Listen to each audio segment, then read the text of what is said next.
if you're Jesus and you're drawing people to yourself, that's one thing. If you're someone else and you're drawing people to yourself, watch out. You may be leading people astray, and if you see someone drawing people to him or herself, you might want to be a little wary of that person.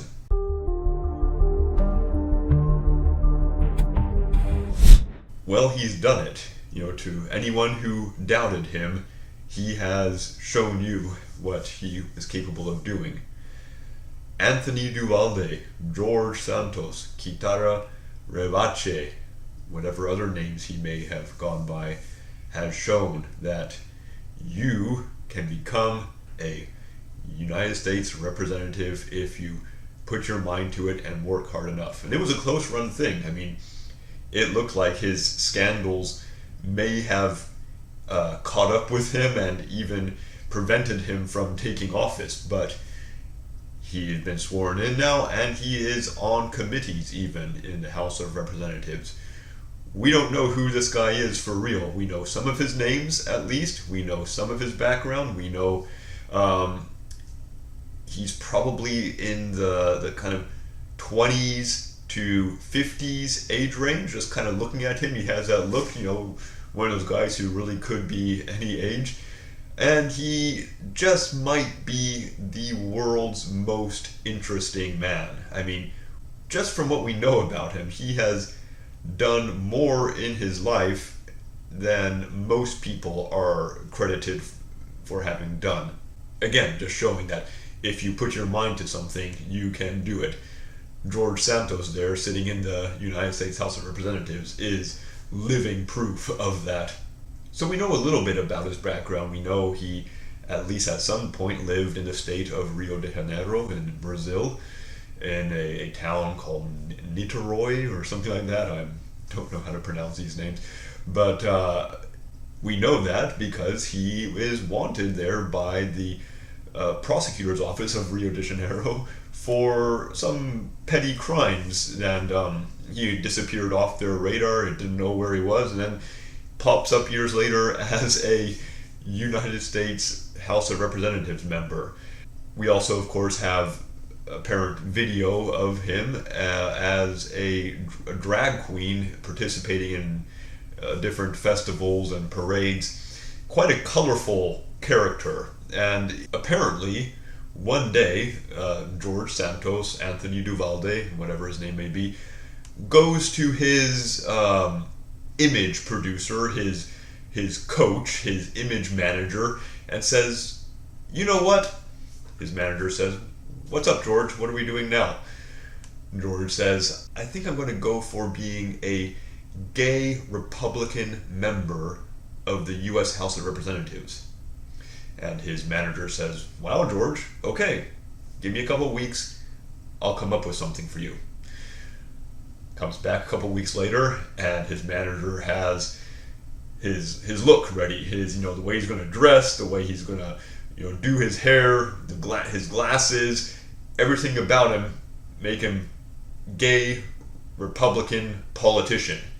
And a great name to go with it, a strong name, a strong Republican politician name, George Santos. And of course, a backstory, family, previous work and business experience. The whole image, the whole package is there. His look, his name, his story. So George Santos goes and closes down some of his schemes he has running, takes some money, and starts a campaign now as George Santos, Republican, running for the U.S. House of Representatives from New York. And what's the goal for a guy like this doing something like this? It's pretty audacious. It worked so far. What's he going for? Surely he knew that his background would at some point be exposed, and he wouldn't really be able to make a long-term career out of this. What interest does he really have in serving his district? We don't really know exactly even where he's from or what his actual interests are, other than making money, it seems. I'll bet you he has a trading firm set up somewhere, possibly in Brazil, possibly in another country, and he's going to be making a fair amount of money off of the information that he now gets as a congressperson through trading off of that information. He's probably only going to last 2 years. He probably doesn't have more than 2 years in the House of Representatives before he's ousted. He might even be out sooner, but he's going to do his best, I'm sure, to make it pay. He's clearly not beyond most anything as far as, making sure that George Santos gets paid and gets a leg up. So this guy, quite fascinating for how much we know about him, how many lives he has had at his supposedly, I think, 34 years. Again, he may be much older. He could even be younger. We don't really know.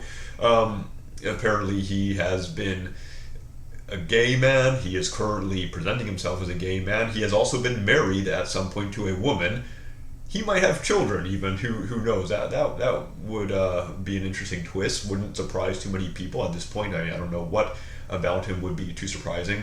I'm sure he's had many colorful adventures and different names and different kinds of schemes running than we are currently aware of in who knows how many countries. The amazing George Santos, the world's most interesting man. One day he's a petty felon and a scammer in Brazil. The next he is a Republican politician in the United States. He has all his lines down pat. He knows, what Republicans want to hear. He goes on the shows, the podcasts, and he says all the right things. He's got the look. He is a good old-fashioned professional con artist / adventurer / interesting person of interest, I'm sure, in multiple crimes probably. So what's a Christian perspective on George Santos and his story? As amusing and interesting as it is, it's fair to say he is behaving very poorly. You can call him a bad guy. We all have done things that are wrong. We've all done things for our own interest. We've all acted selfishly and whatnot. But someone like him, very likely he's done a fair bit more on the selfish, self-serving side of things than most people have. It's unfortunately not too uncommon, though. You look at so many of the people in politics as there's kind of a shift, a brain drain towards people going into entrepreneurship and sciences and medicine and all these areas in the private sector where they can put skills to use and make a lot of money and become quite renowned in a profession.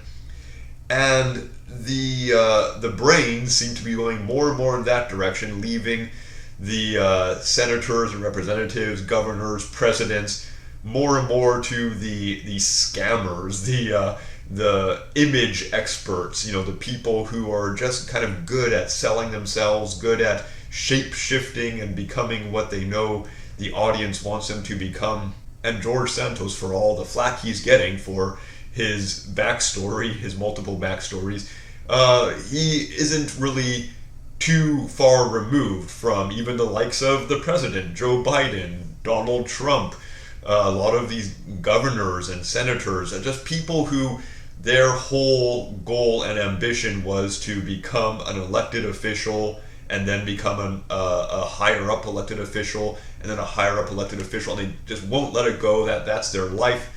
Some guy like poor Donald Trump, he's pushing 80 and still wants to be president again. And looks like Biden will probably be running again. Something gets into these people and they're just, that's what they go for, and they don't give it up, and that's what they and that's what consumes them. And so someone like George Santos, this kind of thing appeals. Being a politician appeals to someone like him, and unfortunately, the world is full of these guys, these people who don't have much of a foundation. They don't have much that they believe in, but they believe in themselves. They believe in themselves, and they believe in getting themselves ahead in this avenue of politics, which is pretty wide open. Pretty much anyone with the right set of skills for handling people, presenting yourself, can make it. And George Santos, apparently one day decided, hey, I'm going to be a Republican politician, and came up with a backstory and an image, went for it and succeeded. He's now an elected official in the U.S. federal government. So watch out for these people. They are everywhere. They are in politics. They're also in business, of course. They're in the church.